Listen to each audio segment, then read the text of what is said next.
लेकिन हमारी विचारधारा और आदत ऐसी है, 1 इंडियन इक्वल टू 3 जापानीज। एक भारतीय, उसमें इतनी ताकत होती है, 3 जापानीज जो काम कर सकते हैं वो एक भारतीय कर सकता है। 1 Indian equal to 3 Japanese, 2 Indians equal to 1 Japanese. अब पता चला, जब 2 भारतीय साथ में आते हैं ना, तब सम टूटता है। मेरे हिसाब से करना है, वो बोले मेरे हिसाब से करना है, तो फिर दोनों की शक्ति साथ में आती है तो भी कितनी बन जाती है, एक जापानीज जैसी। And 3 Indians equal to 0। 3 साथ में आ जाते हैं तो 0 बन जाता है। मुझे तो अभी कहा गया कि सब यहां जो आपकी टीम है जीतो की और ये ऑर्गेनाइजेशन के, सब कई बार बात करते थे, सब जब पीछे बैठे थे, बहुत सम से बहुत अच्छी टीम बनी है और बहुत अच्छा कार्य कर रहे हैं। बोल रहे थे कि सब यहाँ देने आए हैं, निस्वार्थ भाव से सेवा करने आए हैं। तो ये एक भावना है तो ही इतना बड़ा काम होता है, वरना कैसे होता है। और 7th हैबिट लिखते हैं, शार्पन योर सॉ। मतलब आपको अगर if you want to cut a tree by a saw, तो you have to sharpen it. तो your saw, your physical saw, you have to keep exercises, mental saw, you have to keep good reading and thinking good. Your emotional saw, that is you have to have the right type of feelings, and your spiritual saw. इसमें Stephen Covey लिखते हैं कि connect with your creator through prayers every day. आप अपने सर्जनहार के साथ संबंध नित्य रखना प्रार्थना के रूप से। ये 3000 सफल व्यक्ति के जीवन में उन्होंने भगवान के प्रति श्रद्धा दृढ़ देखी।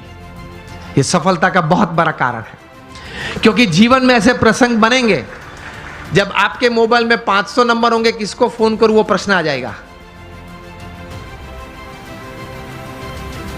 और ऐसे प्रसंग बनेंगे सिवियर फेलियर के, जो लाइट हम देखते हैं, इलेक्ट्रिसिटी देखते हैं, थॉमस अल्वा एडिसन ने दी। एक बार सुबह में बड़ी आग लग गई और पूरी एडिसन फैक्ट्रीज जल गई। एडिसन को किसी ने बताया, वे चले सुबह में देखा कि it was a heap of Ashes. छोटे बच्चे को साथ में लेके गए थे और बच्चे को बताया कि go and call your mother. क्यों? She might not have seen such a big heap of ash in her life. कितने स्थिर थे। और एडिसन की पत्नी जब आई, तब वो पत्नी तो एकदम जमीन पे गिर पड़ी कि हमारी फैक्ट्री की पूरी जल गई है फैक्ट्री। एडिसन ने अपनी पत्नी का हाथ पकड़ा और उसको स्टेबल किया, और एडिसन बोले ऊपर देख के, thank God all my mistakes have burned up, I am coming back at 10, I will start again. और ये इलेक्ट्रिसिटी और ये लाइट हमको दी। उन्होंने बोला कि भगवान आपका आभार, मेरी सब गलतियां जल गई। वो गलतियां नहीं थी, जब तक वे अस्तित्व में थी तब तक वे रिकॉर्ड्स थे, डेटा था। You got my point? जब तक वो पेपर्स थे, जब तक फैक्ट्री जल नहीं गई थी, लेबोरेटरी थी, तब तक वो सब क्या था, रिकॉर्ड्स और डेटा था। एक बार जल गई, यहां अभिगम बदल दिया, गलतियां थी, जल गई, I will start afresh. He did it and he give this. ये कहां से इतना बल आता है इस परिस्थिति में? प्रमुख स्वामी महाराज का संकल्प था कि लंदन में एक भव्य शिखरबद्ध मंदिर करना है। हैरो वहां एक एरिया है, वहां हमने जमीन भी ली, लेकिन नेबरहुड में सबने ये प्रश्न उठाया कि ये लोग 12 बजे तक घंट बजाएंगे, आरती करेंगे, तो हमारी प्राइवेसी डिस्टर्ब हो जाएगी। अब ऐसा तो करते नहीं हम, लेकिन वहां एक सिग्नेचर कैंपेन होता है, वो भी एक part of the legal process है। उन्होंने वो किया, और ज्यादा सिग्नेचर लोकल्स थे उनकी हुई, तो कोर्ट में रूलिंग दे दिया कि BAPS can not construct a मंदिर, या वो यहां मंदिर नहीं बांध सकते, और हम केस हार गए। प्रमुख स्वामी महाराज बड़ौदा में थे और बोर्ड ऑफ ट्रस्टीज ने फोन किया वहां लंदन से कि स्वामी जी हम केस हार गए। प्रमुख स्वामी महाराज के साथ हमारे बड़े सदगुरु संत पूज्य विवेक सागर स्वामी थे। उन्होंने ये प्रसंग प्रत्यक्ष देखा। प्रमुख स्वामी महाराज के चेहरे पे एक व्रिंकल भी नहीं फरी। प्रथम वाक्य वे बोले, जैसी भगवान की इच्छा।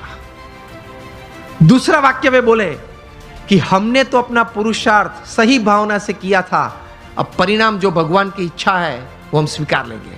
और तीसरा वाक्य बोले कि हमने तैर किया था, वो मंदिर तो करना है, और कोई जगह ढूंढना चालू कर दो, मंदिर तो जरूर बनाएंगे। और बनाया, और रीडर्स डाइजेस्ट ने 95 में जब प्रतिष्ठा हुई तब लिखा, it is the 8th wonder of the world. शायद आप लोगों ने किसी ने वो मंदिर देखा होगा निजदन में। It is the 8th wonder of the world. तो ऐसे महापुरुषों के जीवन में से ये बात सफलता के लिए सीखनी है। जब सेटबैक आए जीवन में, कोई फेलियर आए, कोई ऐसी परिस्थिति खड़ी हो जाए, तब ये इंट्रोस्पेक्शन करना कि मैंने अपनी बुद्धि के अनुसार पूरा पुरुषार्थ किया था, हां, तो अब भगवान की इच्छा, जो परिणाम आए वो मुझे स्वीकार है, लेकिन अब जो परिस्थिति है उससे बाहर निकलना है और जो तैर किया वो करना तो है ही। स्टीव जॉब्स को भी एप्पल में से निकाला गया था, पिक्सर चालू किया था, वापस एप्पल में लिया और वापस वहां से बोर्ड में आए, वहां से सीईओ बने और क्या कुछ नहीं दिया। आईफोन दिया, आईपैड दिया, आईपॉड दिया, आईक्लाउड दिया। It is a $1400 billion revenue company which is more than the GDP of 90% of the nations upon this earth.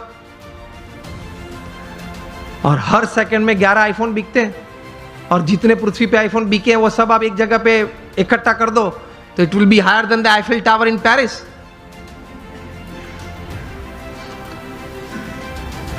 वे भी अपनी परिस्थिति जीवन में ऐसी थी जब खाना खाने के लिए हिंदू मंदिर में जाते थे।